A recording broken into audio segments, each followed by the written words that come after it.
and welcome. This is Total Spotfest. We are coming at you live. This is JJ. That is Jamie. That is Austin Reddick. I still feel that's such a harsh transition. Such a harsh transition over. I wish there was a way to like kind of smoothly like get out of that music, but I was vibing for that. No. Back at you again. How you boys doing? Doing well, man. Doing well. We're covering after that Dynamite, dude. That was solid. Yeah, dude. Yeah, that was a good night of weekly pro wrestling TV. About as good as you could ask for. Now, if only the rest of you could have peering eyes into our group chat in that there was there were things said. Let's just go there. Okay, so well, we're gonna get right to it here. If it's your first time joining us, we appreciate you for giving us some of your time, whether it be on YouTube or on TikTok.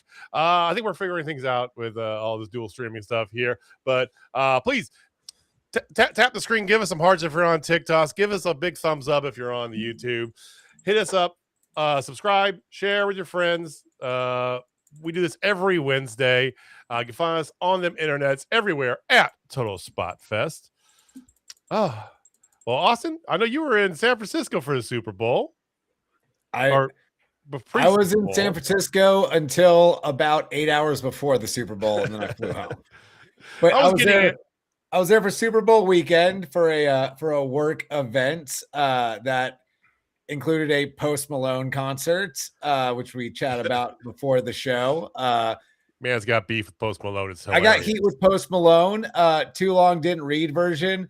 The man said there was going to be $3 beers. The bar said the beers were not $3. And there's one thing I don't like being lied to about, it's the price of booze. But I will say, as someone that's not particularly familiar with his work, it was a pretty damn good concert. There you go. Jamie, did you enjoy the Super Bowl? It was a snoozer. I mean, I made money on it, so yeah. Not me. My dumbass picked the over for some reason. I thought it was gonna be like one side, but I thought the Seahawks were gonna just steamroll them. And so I did a little baby parlay, little baby. That's what I did. Yeah, I did Seattle's defense anytime touchdown. Okay. And I picked Seattle to win, and I bet the over. Little baby, this little dude. Everything hit. It was a beautiful night. When did you pick the over? Because the over at pregame when I bet it was like 45, and I did not get the over. It was 43.5. No, when I did it a couple hours before game time. Oh no, I did mine on Monday. Ah, gotcha. Yeah, gotcha. I think on like Saturday it was in the low 40s somewhere. Yeah, I didn't place anything, but I was looking at it, and then I realized like I wasn't planning on watching the game anyway. So, so my last pick six like really hit it for me. Yeah. So my one work by my manager, whose house we were at for a Super Bowl party. We were just drinking, having a good time because it was a snoozer of a game, and nobody really cared. I didn't want the Patriots to win naturally, but yeah, there's that. He just threw out there just a random 7-legger. Just and we're like, why are you throwing to me? He's like, I just throw it against the wall, see what happens. So he checks it near the end of the fourth quarter. He goes, hold on a second. Who is that? Hunter Henry just caught that? I think I have him on my holy shit. If I get one more touchdown from Drake May and I get, like 20-something yards from Hunter Henry, I'll get like $1,000 with this hit. So he gets the touchdown. Drake, and then Hunter Henry gets a concussion on the 2-point conversion. They get the ball back, and I'm like, and we're like, wait, where's Hunter Henry? Because he was 9.5 yards away from cashing out his random ass 7-legger. That's hilarious. He was so mad. That's my favorite way to bet, is to throw $5 on like a 10-leg parlay that has almost no chance in hell of hitting. It never works out, but it's a good time. It is a good time. That's all I ever do. I get $5-10 here and there, just pick a couple legs and either double my money or whatever.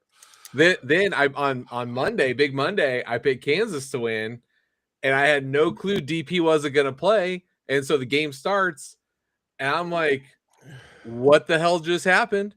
And next thing you know, we still win. It's like it was in Lawrence. We're back. It's in Lawrence.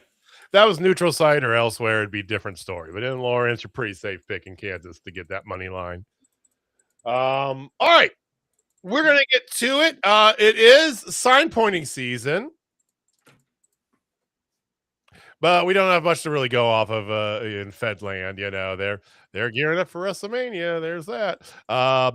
In the meantime, AEW decides to totally throw out something pay-per-view quality on live TV just in the middle of this Saturday. And they're building up for it like it was. And how does the best way to build for a non-pay-per-view give you a totally bonkers Dynamite? And boy, did they deliver that. I mean, I don't even know where to begin tonight, boys. So let's just dig right into it, okay? Okay. Show opens. We have a face-to-face between Kenny Omega, Swerve Strickland. I mean, one of the worst-kept secrets in booking as far as this whole main event picture is gone. But it was nice to get him out there and throw some shade at each other.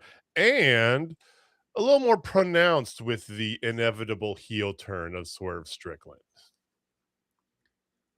Yeah, that was a little weird to me. This segment felt slightly forced. But I mean, at the end of the day, it's Kenny Omega and Swerve Strickland fighting. So, there's nothing to really be mad about. Do you really need anything with it? I mean, yeah. Yeah, it was just weird because Swerve is still technically a face. And this seemed like something that would come after an actual heel turn. I understand Swerve accidentally cost Kenny the match last week. This seemed like a segment that you needed a few more weeks of shit going wrong between them before you got to this. But on the other hand, anything that gets us that much closer to Swerve versus Kenny in a singles match is not a bad thing. I mean, do you really need more? Yeah, was it next week? Yeah. Next week, we're getting this match. Yeah. And if there is any precursor to what to expect, if next week's show is anything like this show, then you are going to get a pay-per-view quality match or two on this show. And honestly, I have the utmost confidence, gentlemen, that match will get its time and it'll probably end in a draw. I was about to say the same thing. I would not be surprised if that was an hour-long draw. 100%.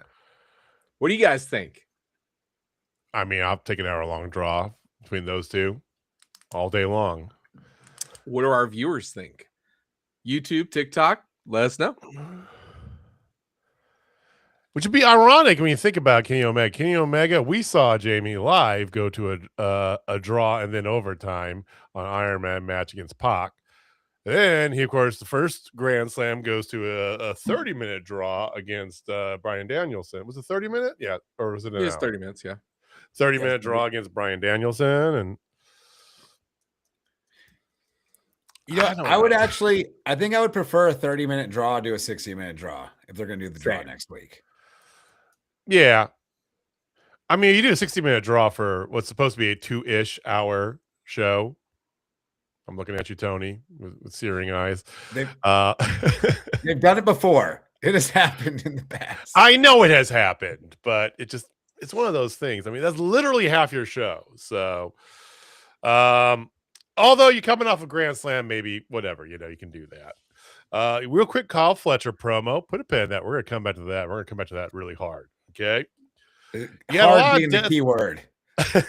You got a lot of Death Riders tonight, and something I wanted to talk about because we have long talked about kind of the positioning of the Death Riders, the at least what two of us, maybe two and a half of us, believes the inevitable turn of Jon Moxley, turn on Jon Moxley.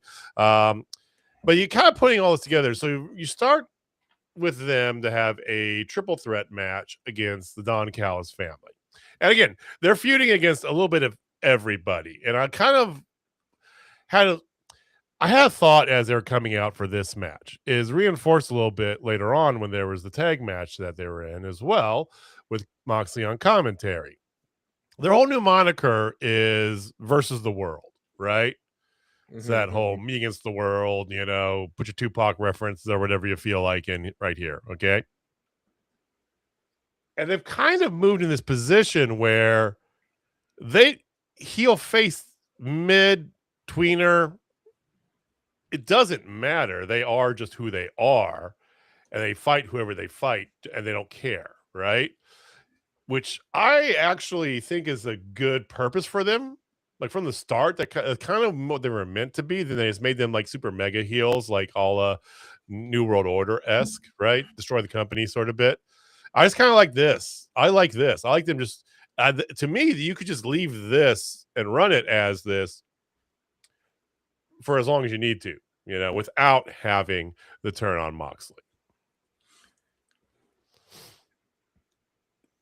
Yeah, it's kind of weird though when you've got him kind of operating in that babyface role for the trios match earlier in the night, but like the 180 to extreme heels in the Yuta and Marina versus Tony and OC thing. I think if we ever get to a conclusion of Marina and Tony, if that ever happens, because it's been going on forever and who knows will ever end, I think then they can really settle into that middle of the road. We're fighting everybody. It's just kind of jarring when like one segment of them are super like strong heels and then everything else are kind of middle of the road. I think the turn is inevitable. The turn is happening because I don't know, you know me, I like paying attention to very, very small details. And that's why Mark Stradamus hits 70% of the time, every single time. But when they were the very first match that they came out and wrestled, Claudio and Wheeler and Pac. Dancing Boy. Garcia, thank you. God, I can't think of his name all of a sudden. They got into like a little circle and they started dancing around by themselves, separated from everybody else. Okay. Saw that. I paid attention. I noticed that. So there is a clear line, clear division in this faction. There is going to be they are going to turn on him. I say Revolution is absolutely perfect. That's the time. I'm sticking to my heels, sticking to my guns, digging my heels in. This is happening. I don't know. I feel like that's been shelved. It may happen down the road, but I feel like they're perfectly fine just leaving them in this kind of middle road land, where they're still contending and winning championships and losing championships and having feuds with a little bit of everybody, just not to muddy up any other pictures or take away from any other big stories. That's my opinion. I feel like they found that happy niche for them, and they're totally fine just leaving it here on cruise control for the foreseeable future. That's sure what it seems like.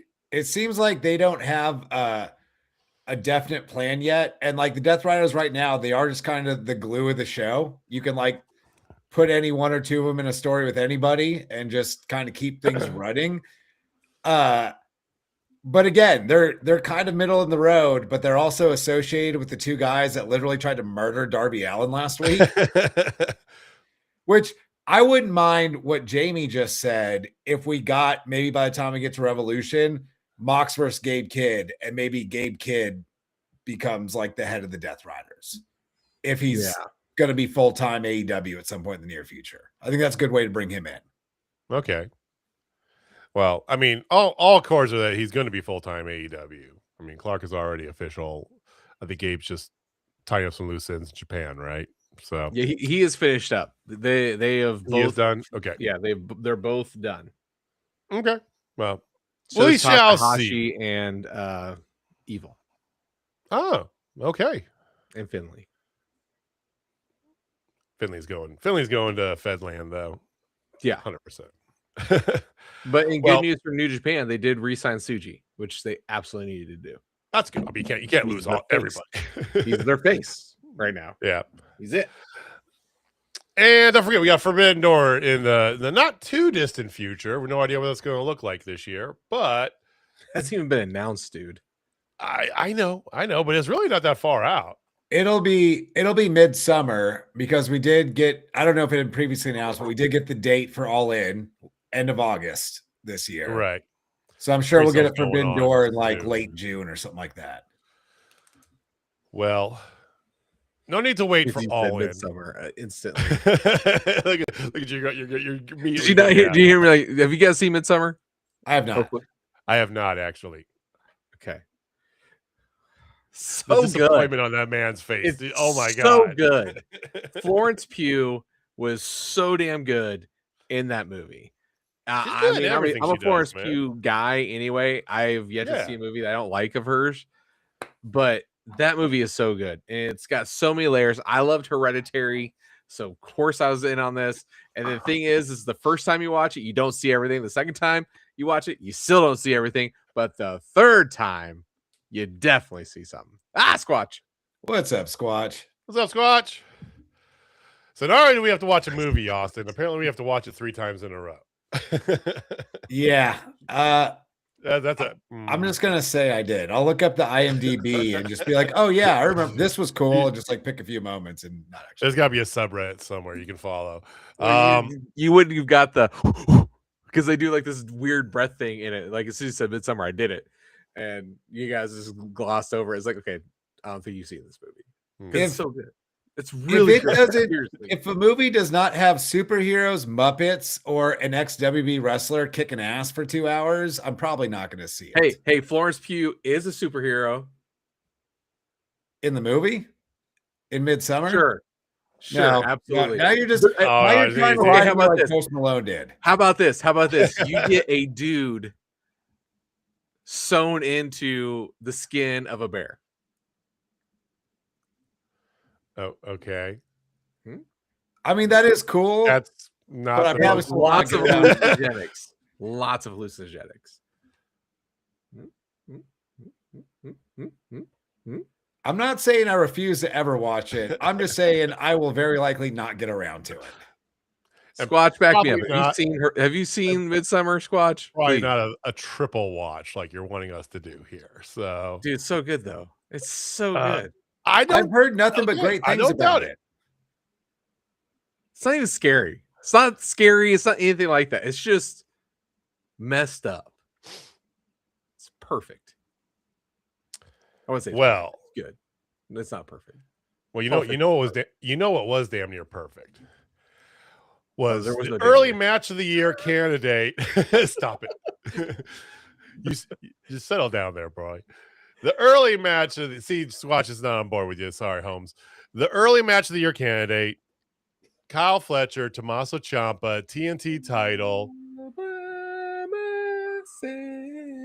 Let's. Sorry. You okay, Jamie? You're right there. I will be. I need a moment. Okay. well, some of this day has needed a moment during and after this match because wow. I mean, when it got announced, yeah, you're like, oh, that's going to go hard, right? Why do we even doubt Kyle Fletcher matches? I mean, drop what you're doing and run to the TV. That's all I got to say, right? Oh, and Tommaso. God bless you, Tommaso. Yeah, I almost missed the show tonight, still giving that match a standing ovation. It was... Oh, you need to go back and watch the first half of that match and watch the whole thing again. And then again, watch that 3 times, Squatch. That's where the triple watch. I mean, and I feel like I could say this about a dozen or so Kyle Fletcher matches, but that was one of the best damn TV matches I've ever seen. I'm trying to argue with you here. I don't think there is any arguing on this match. I mean, it's one of those things where we just all got. I mean, we could literally spend like 90 seconds and move on because it's like, yep, that was amazing match of the year candidate. Yeah, I'm gonna pause on my total thoughts until the after match shenanigans happened. Okay, because I have a very Well, let me redirect you, Jamie. What about this? Okay. Tommaso Ciampa, first person to come and get a title immediately. And I know Mercedes technically got it on her first match too, but she also came in for 3 months and said she was going to have a wrestling match, and eventually she did. One quick defense on this third match, loses that title. Okay. Mm-hmm. Good for everybody who ever has watched us, which by the way, if it's your first time, hit that subscribe button down below. Everyone who watched us know that all three opponents are big proponents of us of moving belts around. But do you feel like this was too quick? And would you like to see Tommaso have a longer reign with it? Me personally? Well, Asa can answer too, but know. Yeah. What about you? Honestly, I would have to say I think it was perfect because Tommaso, you're setting sub up with all three of them. This is very obvious what you're doing here. True. Because it's always been somebody can't beat somebody, but somebody can beat that guy, and that guy can't beat the other guy. And then you have this whole cyclical thing, but it could end up just being he's going to move on to something different. And I'm kind of hoping he does because there are some really fun things I want to see Tommaso do. Because the rocket is officially back on the right back of the right wrestler, and all he needs is motorcycle boots. That's so you don't feel like the belt moving too quick in a sight is more about Kyle having the belt anyway. It was nice to give him a little rub, but this was the direction, is what you're saying. Yeah, it's all about Kyle. Okay, Austin, what about you? Was it so too quick? Was it come on? No, I thought this was perfect. So going into tonight, I actually was thinking about it earlier that it felt like Kyle Fletcher had cooled off just a little bit. And only over the last month since World's End, because he was still the Continental Classic. He was the MVP of the Continental Classic. No problem at all. Yeah. Oh, yeah, absolutely. But it felt like they were kind of spinning their wheels with him. This immediately just put him right back into, oh, yeah, that's probably the best damn wrestler in the world right now. And Kyle Fletcher. I love not only that he beat Ciampa, but he beat Ciampa clean. We got Ciampa in. We got a couple weeks of here's this guy that was underutilized for the last 5 years or so. The entire time was on the main roster. But by the way, phenomenal wrestler in his own right. Tommaso Ciampa does not need to be a babyface. And I could see him turning heel as soon as Saturday at the conclusion of the next TNT title match. Okay.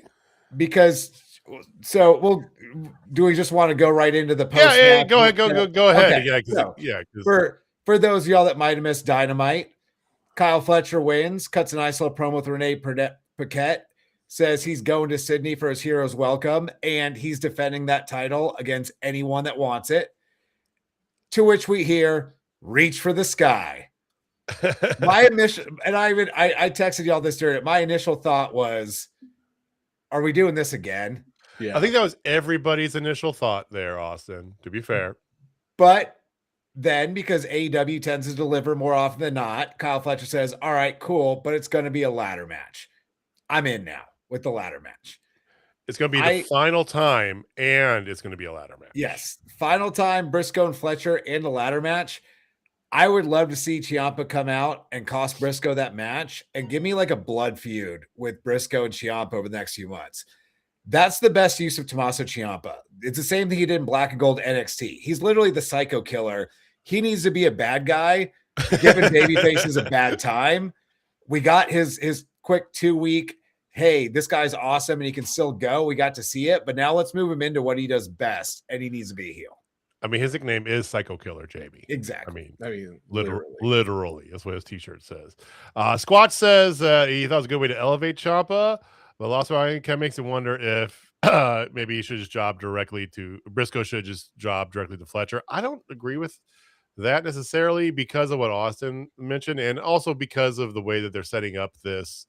I mean, Fletcher is, we've all pontificated enough about him, and no matter what your thoughts are on Briscoe, and I'm not saying you're dogging him, but I'm just talking anybody out there in general, right? Briscoe can go, and you put him in a ridiculous match like a ladder match, you're in for a treat. So I don't have a problem. I don't think you should have jobbed to him. And he also, this is a good one. Squatch wants to know, the term bigger than the belt, right? He's not sure if Fletcher is yet. He says he did cool off after his last title run. And I kind of disagree with that a little bit. I don't think he really cooled off. I think they didn't really have a plan for what to do with the title necessarily. And they were, to Jamie's point, and I want to hear your thoughts, Jamie. They were looking to elevate him, but they weren't ready for him to really move into a bigger picture in the company wise yet, right? So you have a guy with the mid title that you're trying to act as like a semi, top guy. I feel like that was the bigger problem rather than him cooling off. The parallels between Kyle Fletcher and Shawn Michaels. Oh, they're deep. Is scary. They really are. I mean, you're literally just missing the barbershop, and it's basically the same thing. The big thing for Shawn Michaels, I think we all can agree on this, was he was a good, amazing tag team wrestler in the Rockers, and he went out on his own, started becoming this mid-card just master. Then he had the most epic ladder match that's ever been. I still think it's the greatest one-on-one ladders match I've ever seen. One-on-one. And it took his career from, this guy is a really good mid-carder, to holy shit, he's the best out there. And we all who've watched wrestling a long time, especially on the show, all see it. And I believe this Saturday at Grand Slam will be that career-defining moment for Kyle Fletcher, for everybody to take heed that he is, in fact, the next Shawn Michaels without the drugs, hopefully. Without the drugs. Hopefully. We don't know. But I mean, he's got the look, he's got everything. Real men wear pink. That's for you, Squatch. But put a rocket ship on this guy after this. This is match. It has to hit. If it doesn't hit, then we'll have to reconsider. That's my opinion. Yeah, I don't think Fletcher is bigger than the belt. I think Fletcher is elevating that belt. I think the Briscoe run was good because you needed to get that belt off of Fletcher before the C2, because I think it made a more legitimate competitor in the C2, because he wasn't holding that, what is clearly the lesser title in the company right now. But I think he's making the TNT title mean even more. Now, as far as Squatch had a hot take in the chat, he thinks Kyle is better at the stage of his career than HBK was at the same point. I don't think that's a bad take, but at the same time, I think it's like arguing Jordan versus LeBron, where the game has changed so much since the early 90s in the last, 35 years or whatever. I would put them equal. I think Kyle Fletcher is just as good as HBK was at the time, but HBK's early singles run was changing the game from what pro wrestling was prior to it. Yeah. And to use another basketball reference, I would say it's akin to arguing Jordan versus Kobe right in the middle of Kobe's first three-peat. We don't know what that end result is. He could have phased out, right? We know it because he completed his career. Now we can go back to it and see, right? I don't think you're going to see Kyle go down, but let's wait and see with that, To your point, Jamie, there was no barbershop, but there was a live hair shaving on TV. So kind of a barbershop. Just no super kick through glass. That's all I wanted, Right. Well, yeah, just as a screwdriver. We shall see. I think this is going to be amazing. And as soon as he mentioned that and climbing it and going to a ladder, I go, oh my God. And they better end, to be fair. This is in Sydney. It doesn't matter. He is getting the hero treatment because he's a hometown boy, right? Yeah. They better end with this ladder match on that show. That's all I'm saying. Okay. So speaking of Sydney, people who are in Sydney right now, remember this, Babes of Wrath, right? There's a whole Harley Cameron promo thing. They got a tag title match against two women who are not going to take the titles from Megan Bain and Penelope Ford. Sorry about that. I don't know where I was going there. That's a joke. Well, you guys are just are you guys awake there or nothing? No, I didn't really get your joke. It was not. It was sorry. I was too busy just thinking about Kyle Fletcher versus Tommaso Ciampa. It's probably going to happen. No, I'm thinking about the ladder match. So you guys still there? All right, I'll try to move us forward. So, Babes of Wrath, a quick little promo. They're over there. Harley Cameron's redemption arc thing. She's now a big star instead of being a sidekick, and yeah, it's all good. They do have a title match against Megan Bain and Penelope Ford. So there is that. Agreed. Then we go into part 2. They are. And I don't think you need to do anything with them. I think you're totally good just running with them for a little bit. And go ahead. I was going to say, I am actually less confident now that Harley and Willow win on Saturday. Really? There was 2 separate, and we'll get it throughout the show, but it's a minor thing, so we'll just address it now. There were 2 separate times that we were shown the what are they, the Brawling Birds now, or whatever they are? Yeah, Brawling Broads or Brawling Birds? Birds. I know it's something Birds. Terrible name. Babes of Wrath and the Brawling Birds.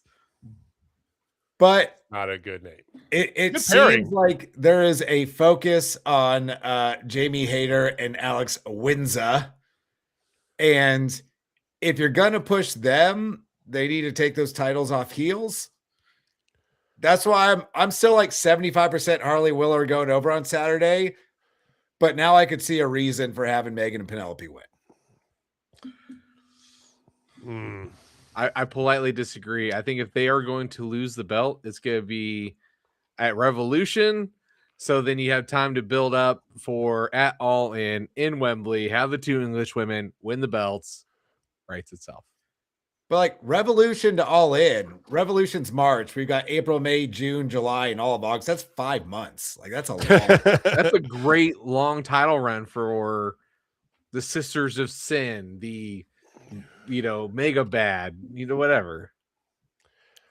The High End and Maya World, they turn heel, whatever. Well, we shall see. I don't think they're losing on Saturday. I'm just flat out.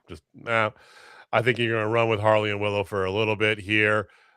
Maybe Revolution, they do lose it. Maybe you move the belts around a little bit, do that whole game. I'm not sure. I would like to see those belts move around a little bit. Me too. I would too, especially, nothing else, just for the talent, right? Give the Sisters of Sin a little month run, and then, give Penelope and Megan a run, and, move it around, give them.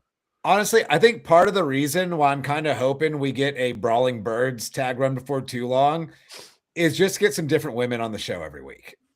Well, yeah. It's been kind of the same for months now.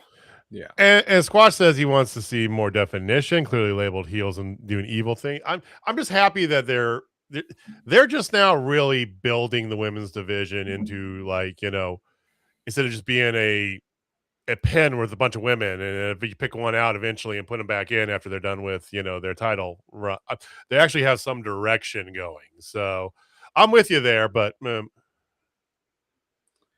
I want to talk about something that Megan brought up to me, and okay.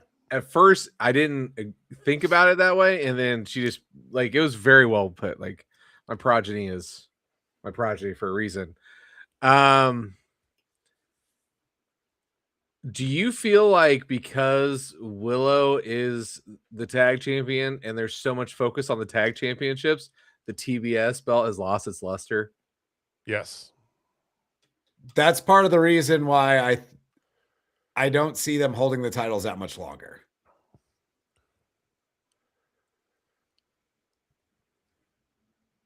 Think we'll get Mercedes back after the match? It's possible. I mean, isn't she doing some Hollywood stuff right now? I don't know. I thought she was doing some Hollywood stuff or whatever. Maybe. More power to her.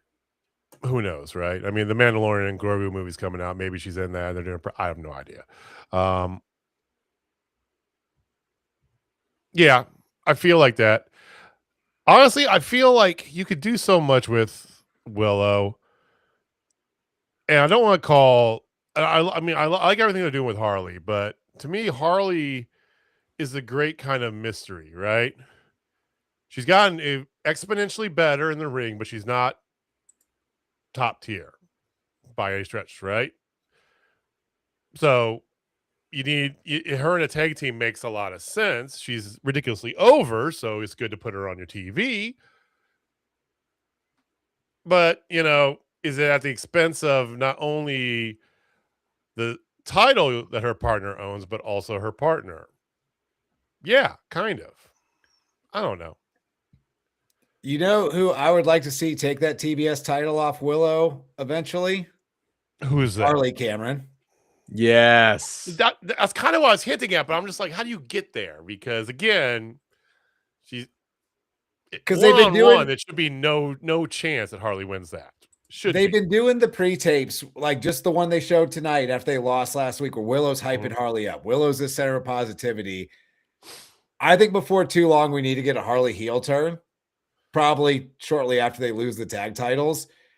Harley she's so entertaining and she's such a phenomenal babyface, but she can also pull off being a heel really well. And she's so entertaining. She doesn't have to be as good in the ring as a lot of the other women on the roster. She's good enough to get through a match, and she's entertaining as hell. Give me a heel Harley Cameron by like mid 2026 at the latest. I'm with that. I support that. I 100% support that. Well, we'll see how they go down that path. You had part 2 of the Death Riders for the evening. You had Daniel Garcia along with Clark Connors going up against Orange Cassidy and a begrudgingly accepting Roderick Strong with Jon Moxley on commentary. And I love how Jon Moxley's on commentary and they don't really, whenever he's there, Danielson doesn't speak, right? To add to Jamie's kind of, grand thesis here, I feel like they're keeping that string going, right?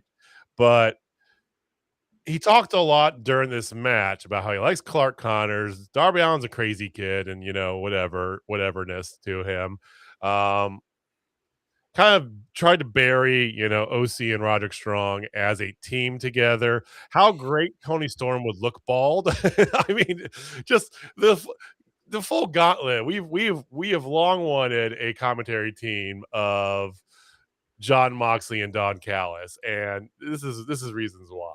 So I think she might be going bald too. We'll talk about it in a second. Okay. So the match itself was pretty good, except I get what they're doing, but I also think it doesn't really matter as much, the whole Roderick feuding with the conglomeration internally, because it's been that way since the start. And without having everybody around there and Kyle there with him too, it's just, who cares, right? Yeah, you didn't want to be in this match, so you walk out and leave him high and dry. And then out of nowhere, Darby Allin comes back from the desert to take out Clark Connors, and yeah, there's that. Yeah, Roddy has seemed kind of useless for a while, which he's still phenomenal in the ring. He still has great matches when you throw him and stuff. But he literally walked out, and Orange Cassidy still won the match anyway. Like, that makes him look even more useless. And I don't there wasn't a huge reaction when he walked out. Like, there was some boos, but it seems like they don't know what to do with Roderick Strong right now. He's got the personality of a cardboard box. I know. you've long bohemied his lack of personality. Speaking of people that don't have much personality and also seem kind of useless, I feel bad because I genuinely enjoy his work. But why is Daniel Garcia, why does he always end up being like the least important member of every faction they keep putting him in? Because he's mid as hell as a personality. I mean, it's all coming back to personality. He needs the WWE machine so bad. They could get that kid in a good spot, at least in my opinion.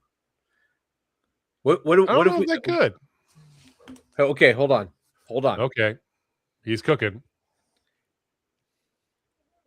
I offer up Daniel Garcia and Hook in a pure trade, just straight trade. Who do you think we can get from WWE who would be very, very well suited for AEW? I mean, the interim leader of the ops, Jamie, really? Yeah. Okay. What ops? These guys Shibata, bro. Who could we get? Who do you think AEW could get? I want to know what people think about this one. Who could you get? Who do you want to get? And Hook. I mean, no, I want to know, where's your parameters here? Could or would like to? Legit. Like, it would be a fair trade. It would be a fair trade. I agree with Squatch. I think AEW would have to pay them to take Hook. No, they wanted him. They still do. And I don't get it. But all right. Fair trade. Okay. You know what? I think this would actually be, if we're looking at this like two sports franchises trading players. So it's got to be something even enough for both sides where they would actually agree to this. Mutually beneficial. 2 young prospects. Daniel Garcia and Hook for Johnny Gargano. See, yeah. The old 2 for 1. Okay. All right. I think that's for some prospects. Yeah. I think that's fair for everybody. You got your guy that doesn't really fit your timeline anymore. Reunited with his partner over in AEW, get two younger prospects. I think that's a fair trade for everybody involved. Okay.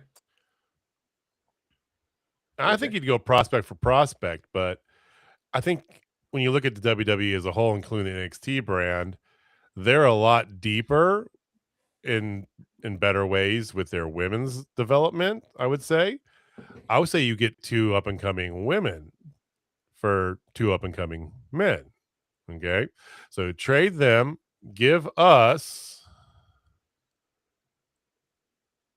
2 women from NXT, and pick your poison. I would like to see Fallon Henley back. And Thea Hale. Okay. I don't watch enough NXT to know how that trade would shake out, but send over any women you want from WWE. Like, well, Fallon Henley starred in AEW. She was remember in the pandemic, she was one of the ones in the crowd that had all the expressive stuff. I can't remember what her name used to be, but she had a couple matches then because she was part of Steels, right? No, it wasn't. No. Fallon Henley's in JC Jane's stable. Yeah. No, but what was she called? I can't remember. It was the Trisha. Yeah, Tasha Steele is somebody over in TNA. That's a different wrestler altogether. You know, WWE would absolutely say no to this. Tesha Price. There you go. Google Foo, dude. But if they were trading Hook and Daniel Garcia for any female in WWE roster, I think to make it more fair, I would just go 1. Send Chelsea Green over to AEW, please. Chelsea Green would be printing money in AEW. Yes, but the problem is they've tried to go that route too. I mean, they brought in Deonna Purrazzo, and we said the same thing. And then what did they do to Deonna Purrazzo? Where is she at? She's on freaking Ring of Honor right now. Right? I love me some Deonna Purrazzo. She is not as entertaining as Chelsea Green. Few people in the business are as entertaining as Chelsea Green. But that's why I say get some young up and coming, right? Really, the only young talent that we have, you can include Harley Cameron with that, but you have Harley Cameron, and then you have the Sisters of Sin. Okay. Maybe you can throw Queen Aminata in that, right? She hasn't really been around elsewhere that much. I mean, Anna Jay-ish, if she's still around. I don't know. I guess if you're looking at young, like still up and coming, but I don't really think any of the women in AEW are like particularly on the older side.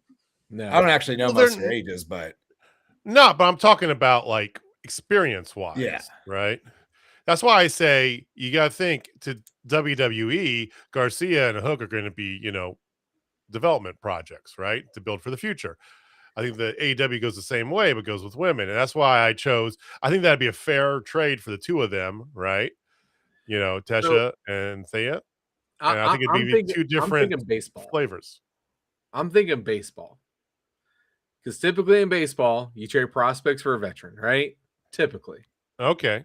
Every now and again, you might get one that is just on the roster, but you don't know what to do with them yet. So, like, they're on your 40-man, but you might just, okay, yeah, he doesn't necessarily fit. Javion Evans. There's no way they're sending him There's no way they're he just Iron Man the Royal Rumble. They are very high on Javion Evans, especially when you throw in Hook into the but like his style, agreed, is built for AEW. I actually think that's why they're so high on him, because they want to have their version of like, okay, you get really cool wrestling over there, but we've got this over here. It's just like the Yankees wouldn't give one of their hot prospects up to the Red Sox. I mean, the Red Sox did once. Well, but the Red Sox are Red Sox, but whatever. I'm just saying, like, if I'm going to trade Carlos Beltran, I'm not getting the haul back I got last time, So to that point, like, we can't shoot for the moon on this, so we got to be more realistic. And I think that Trick, because he hasn't proven himself yet, I think he would blend very well there as well. I like that. Honestly, Chad Gable just like screams at me like, bring him over. That would be outstanding. It'll never happen, but that would be outstanding. Especially, yeah. I mean, he is definitely a company man, though. 100%. Oh yeah, Otis would be great too. I think that the Johnny Gargano is a good angle. That's who I originally had. So whatever. Yeah. It's an interesting proposition. Swatch is throwing on some other propositions out there. Private party for Braun Breaker. No, I'm not. No, I don't want it. I like private party. Yeah, I think Braun Breaker is just much better suited for WWE. Yep. I don't see him having to. And here, I think lies in the problem with a lot of people that you're going to get if you do this trade here, right? Especially you talk about like Trick Williams, stuff like that, right? People who might not have had a wrestling background that learned through the machine of the NXT Performance Center, right? You're good, Dusty. I have a hey, what's up? I've talked about how I really enjoy JC Jane and all her stuff. She would not work in AEW, 100%, right? And I feel like Trick and some others like that, it's the same way, right? Because over here, it's a lot more indie focused. The wrestlers kind of run stuff. The matches aren't as planned out and all that stuff. I think you've seen people who haven't experienced that struggle in an AEW ring, right? Just like when you see somebody, a big name, they go on to an indie show and you're like, that wasn't that good of a match. Well, it was because they're used to having literally the entire script in front of them, right? And it's not about the wrestling for some of those guys. So people like Trick, I wouldn't want to see in AEW. I don't think it would go well. I really don't. I think he would take a little bit of time, but I think he's athletic enough and charismatic enough that he would figure it out. Yeah. I think he would ultimately be great over there. But I don't see in this hypothetical situation where trades are on the table between the companies. I don't see WB sending any of the younger talent. I see them sending guys that have been there for a while that they've kind of done everything they could do with, which is why I throw out Johnny Gargano. Okay. Another one that is a little bit less likely because they're heating him back up a little bit right now, but Finn Balor would be a great one to send over. Oh, yeah. That was my other one. I have him, and then I also had Shinsuke. Finish Shinsuke, yeah. You know what? I'm out on Shinsuke. I think Shinsuke 5 or 6 years ago. Oh, yeah, that's fair. Yes. I don't think he can go like he used to and well enough to really do something great in AEW.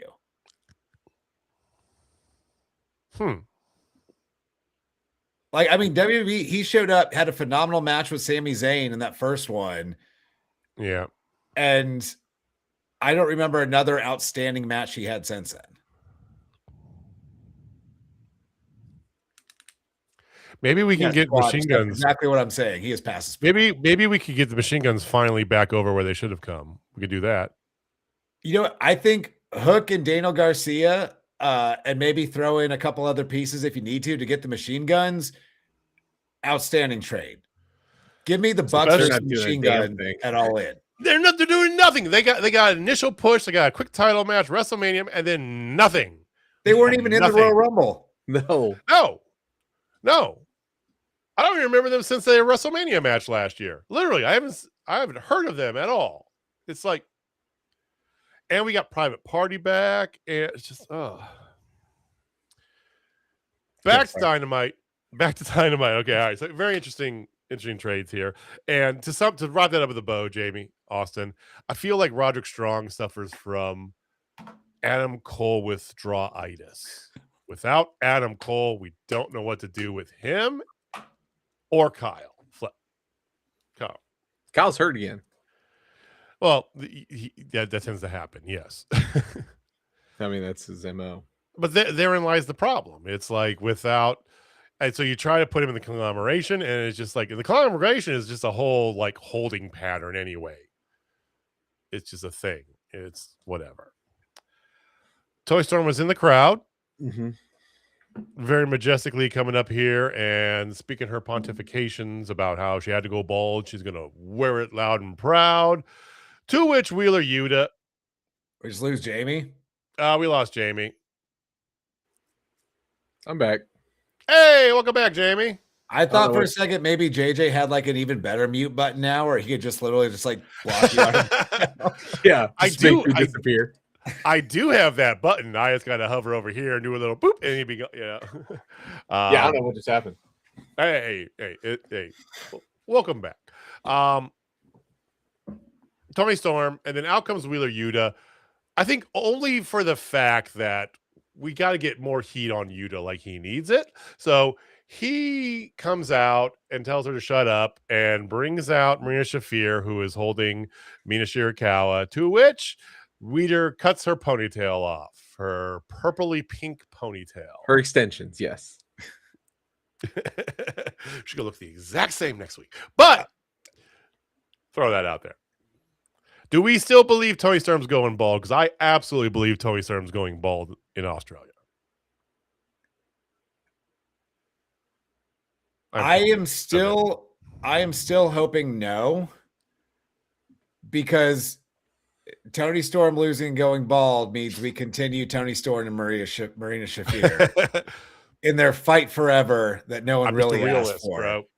And nothing against either of those women, but like that needs to wrap up. I think Toni Storm going bald would be phenomenal for her character, and I think she could absolutely pull it off.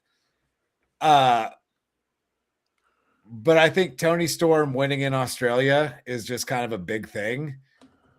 And I want to see that feud end. Like it has gone on for so long. Well, gentlemen, you're forgetting the most important thing. Who stood tall right before the show? Wheeler. Definitely wasn't Tony and Orange, was it? That tells you everything you need to know. They are gonna win. Who's gonna eat the pin though? I don't think it's going to be Wheeler. I think it's going to be Marina. I have this sneaking suspicion Marina is going to be the one. You think Marina? Okay. Attitude wise, she could take bald, but I think she would look even scarier bald. And I mean that like an entertaining pro wrestling way. She would look scary bald. It'd be sick. I'd be in. I don't know. My gut's just telling me. I just feel Tony Storm going bald. I just feel it. You know, that would be entertaining. But I also think because Mina got her hair cut off tonight, like I think that happening, and then the heels winning and Tony getting her head shaved as well. Like that's a lot of the bad guys just winning. Yeah. Yes, Squatch, there are Von Erichs in Ring of Honor. There's 2 of them. They're not particularly good. Sure, they're nice guys, but they're mid. That's the problem. I'm with you. I wish there was a Von Erich that was having a successful run somewhere right now, but there's just not any particular great ones. Definitely not worth TV time. Yeah, she's not on that list of possibilities. Whatever happened to Lacey? I have no idea. I know she couldn't wrestle. I do know that. Nope. Hey, if you don't know us by now to have Jamie get some hot takes, Squatch, come on, man. All right. Real quick jet speed promo. Definitely kind of sowing some seeds there. I felt like, you know, like very, very, very, very, very early seeds of what, you know, Jamie has called for, or was it Austin, or was it, I don't know. One of you guys talked about the whole Kevin Knight going to turn heel thing, right? That was me, of course. Now that sounded like a you thing. That's why I thought it was. But they have a real quick little video promo where he kind of talks about them going after that, and immediately Speedball kind of just diverts it back to, yeah, we're great. We're gonna, yeah. Okay. Remember that for later. Then you get the number 1 contender match for tag titles. Young Bucks versus the Rascals versus a mystery opponent who turned out to be a returning Private Party. Not who I was expecting. Who are you expecting? Me? I was really, really hoping for Juice and Jay White. Juice and Jay. I did not think this was likely, but I was hoping for Edge and Christian. That's what Megan said. FTR's got the belts. They sent him off into the sunset like 6 months ago. I think this would have been a good time. Now, who knows if they're ready to come back or what's going on with all that, but who knows? I think because FTR are the tag champs and you had a mystery team in a match that had the Bucks, who, as we'll get to in a minute, end up winning anyway. Yeah. I feel like it kind of took the wind out of the sails of the Private Party return a little bit. I thought it was going to be something Don Callis family, because you have the Rascals who are brand new and the Young Bucks are now faces again. So you had no heels in here. I figured you'd have some heels, and they just put a couple members of Don Callis family out there. Just, you know, Don Callis hijacks it and puts 2 guys in for whatever reason. It's literally what I thought. But it's good to see the Private Party back. I enjoy seeing them, you know. I mean, it strengthens and again, if they go in these influxes, the tag division strong, the tag division is complete garbage. So we're back to a strong suit here with actual tag teams. So there's that. And the match was stupid fun. It was everything. It was in Ontario, California. It was so PWG. It wasn't even funny. Let's go. Yeah, the match was outstanding. And I want to be hopeful that you got Private Party back now. Maybe you're going to flesh out the tag division a little bit more. But at this point, it's almost like Charlie Brown in the football. Like, it really is, dude. I've got trust issues now with Post Malone and the AEW tag team division. Oh my God. Like, I would like to see the tag team division get fully revitalized, but we are marching towards Bucks and FTR part 17 or whatever number they're on now, which is always a good match. It always delivers, but I think that's at the expense of the division as a whole. Okay. I'm hoping they're just running it back one more time. I really, like, that's what I want. Like It's time for some of these younger ones to come up. Like, honestly, the Hurt Syndicate did it right. They gave it to a young tag team. Like, that's what you gotta do. Like, bring up the young and get them going. Squatch Hit It, the Outrunners, like, give them a shot.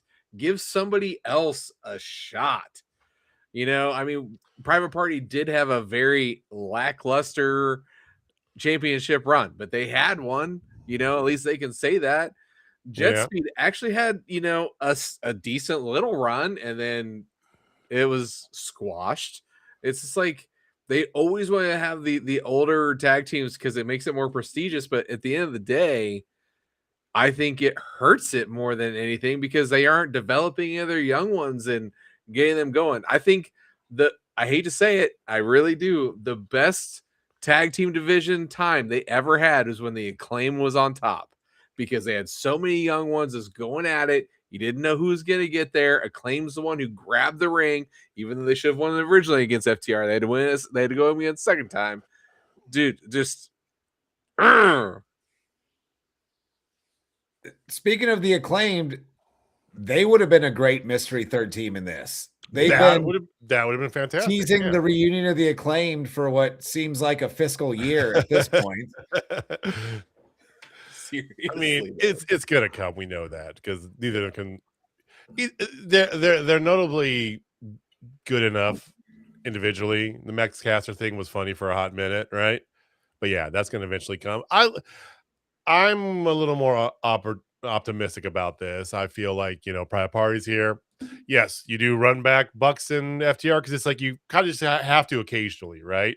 Oh yeah, we got both these teams in our stable of pieces. We gotta play with them together, you know.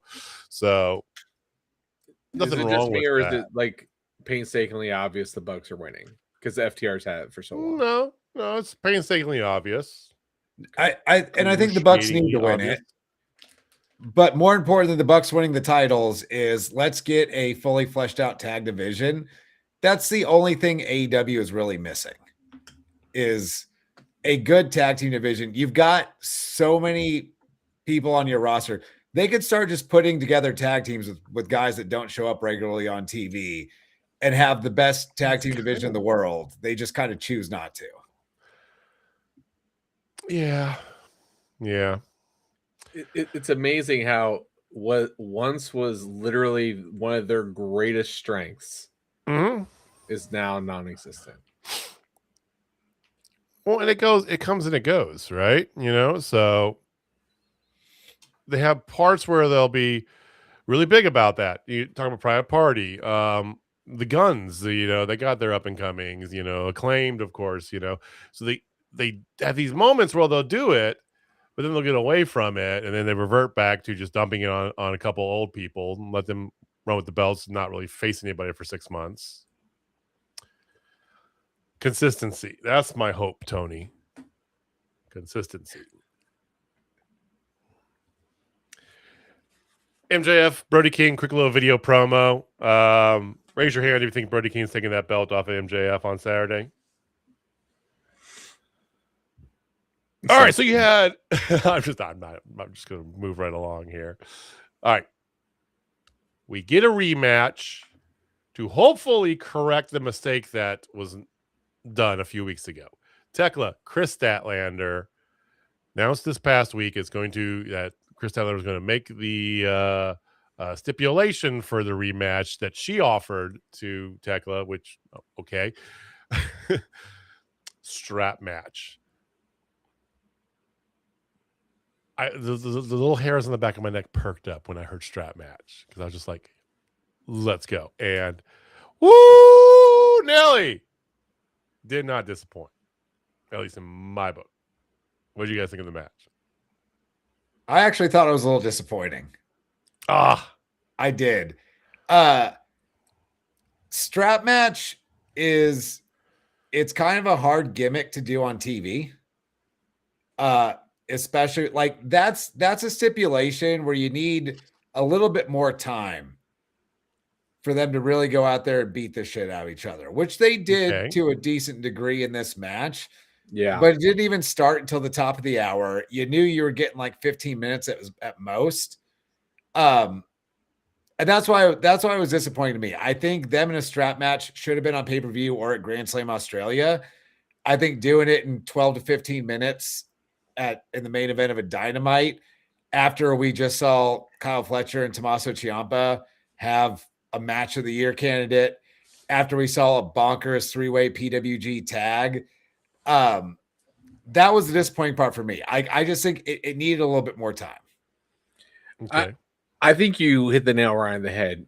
I think for the amount of time they had, I felt like it was a very good match. For the amount of time they had.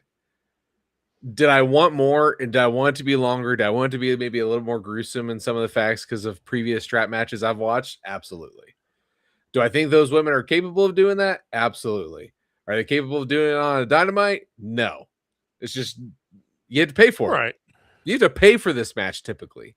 And for what we got, it was good. Like, I'm not going to say it was a bad match or anything. I enjoyed the hell out of this match.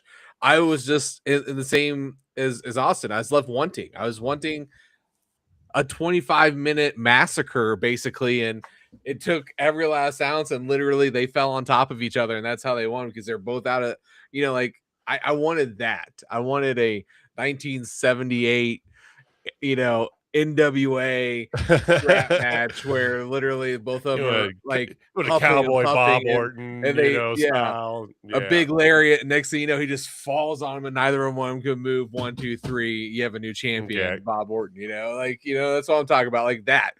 And Tekla is the most over women's wrestler right now that is not Willow Nightingale. As a heel, people just dig her. And they righted their wrong. That's why I got the green light going on for the toxic one.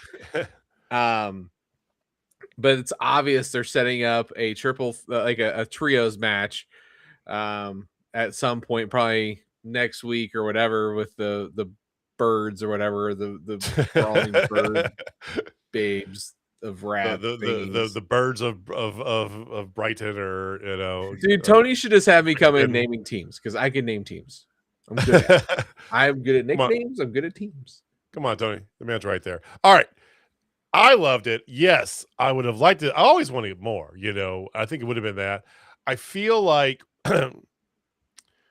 because, like we said, it was meant to be. You should have given the belt on Tekla 2 weeks ago, and then you right that ship. It was not surprising foreseeing the outcome of this, but for what we got, I enjoyed it thoroughly. I thought it was good. I thought, again, nothing against Chris Statlander. He had to get the belt off of her. She's good at what she does, which is wrestle. And being a champion, that's only part of the story, right? And she has tried to kind of get better and reinvent herself and do that. But her story only goes so far. So would this have been better at a pay-per-view? Yes, this match would have been better, I'm sure. But I thought it was still good for what we got. I thoroughly enjoyed it. I thought it was bloody and violent enough for what we needed to do. And it served the most important purpose, getting the belt onto Tekla. Yes, you're going to have some sort of like mix up here with the UK's best and Chris Statlander for a little bit, whatever, right? But you're moving the women's division in a good direction. I feel like that.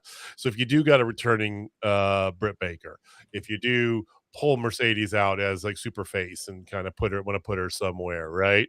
I think you've got some directions you can go when you're looking towards Revolution and beyond.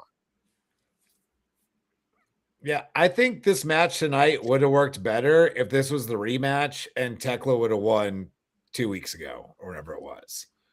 I think that shorter strap match as like the all right, she just lost a belt, give her another shot. Okay, but it's going to be a strap match. I think this worked better there. I think that was my other part of it. It just, because of the shorter length, it just seemed underwhelming for Tekla getting that win for your main women's title. Like it seemed lesser than it could have been. I'm with you. But either way, Tekla's the champ. So, like, I got no. Thank God. Yeah.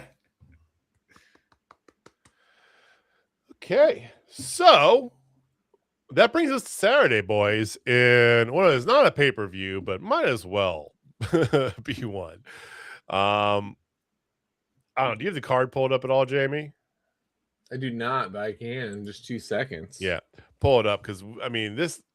So we added some pretty bonkers matches to it, right? So while he's pulling up there, I know we got 3 title matches, I want to say. So Mox and Takeshita. 4. Brody and MJF. The women's tag titles. Women's tag titles. The ladder match. TNT title.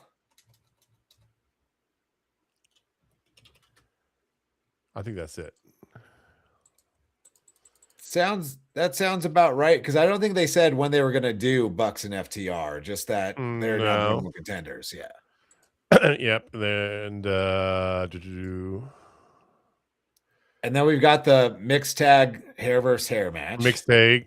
Whoever eats the fall gets their head shaved match. Hanger and Andrade. Oh, number 1 contender. So that puts us up to about 6 for a 2.5 hour show. I would imagine we'll get another match or 2 added. They did announce it was going to be 2.5 hours. So I appreciate them giving us the bonus time on a Saturday and not a Wednesday night. Booked 2.5 hours, which means about 3. Yeah, I'm good with that. It's a Saturday. Yeah. Hell yeah. Well, it's basically a pay-per-view, so that's fine. What'd you say, Jamie? It is officially six matches that we know of. There'll probably be one more. Hanger, Andrade, Mox, Takeshita, Fletcher, Briscoe, hair match, and then the women's tag match. So there you go. All right, boys. Strap in, strap on, let's go. All right. Nothing. Does it have an early start time too, or is it still gonna be on 7? No, it's the normal like collision time, 7 or 6 or whenever it is. Which means it's probably going to be taped for us. That's fine. I would not be sad if it was live on Max when it was happening, but yeah, we're probably getting a tape delay. That'd be cool. I'm fine with that. Yeah, it'd be at like noon or something like that. I don't know the time zone difference, but it's not too crazy. Well, we will talk more about that next week and the fallout from Grand Slam, as well as when we turn the corner here from Saturday, we're going to look officially a lot more towards Revolution. So we're about, a little over a month out from Revolution, give or take. So coming up pretty soon here. But we'll be back next Wednesday to talk more about that. Same bad time, same bat channel. For those of you joining us here, thank you for giving us some of your time. We appreciate it. Thank you for watching. Thank you for listening. If it's your first time here, give us a big thumbs up or hit that heart button if you're on the TikToks. You can subscribe, like, share with your friends. Follow us on them internets everywhere at Total Spotfest. And we will see you guys next week. Jamie, take us home, man. All right, ladies and gentlemen, if you're not down Total Spotfest, I got 4 words for you. Damn. I don't want to wait for nights to be over. Yeah, I guess before going out, pour one out. R.I.P. James Vanderbeek. A staple of many of our youths for people close to our age. He did not want his dad's life.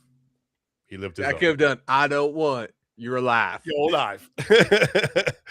Rest in peace, James. Good one there. All right, guys. We'll see you next week. Peace. Later.